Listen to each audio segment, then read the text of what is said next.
When my therapist suggested I write letters to my fears, I thought it was just another gimmick.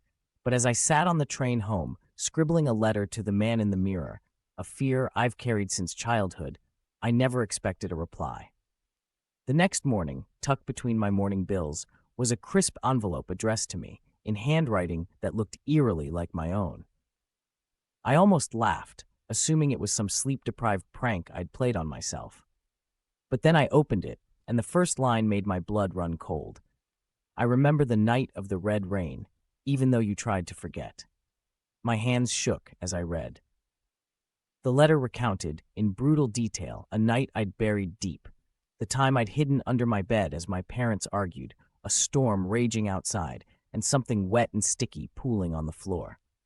I never told anyone about the shadows moving in the lightning flash, or how I thought I saw a hand reaching for me from the darkness. But the letter knew. It described the smell of copper, the way my heart hammered, the secret I promised myself I'd never speak. We met that night, it ended, and I've never left your side. Desperate, I tried to ignore it. But more letters arrived, each revealing memories I'd suppressed. My first panic attack in the school bathroom, the time I lied about the bruise on my arm, the whispers I heard when I was alone. I ripped them up, burned them, but they always returned, sometimes tucked into my jacket, sometimes folded inside library books I hadn't checked out. My therapist grew concerned, urging me to confront my fears, but I couldn't admit what was happening.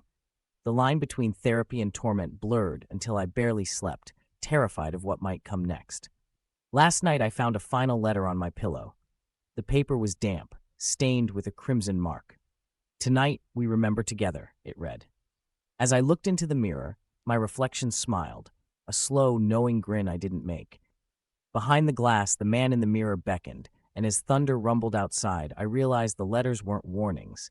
They were invitations. And this time I couldn't look away.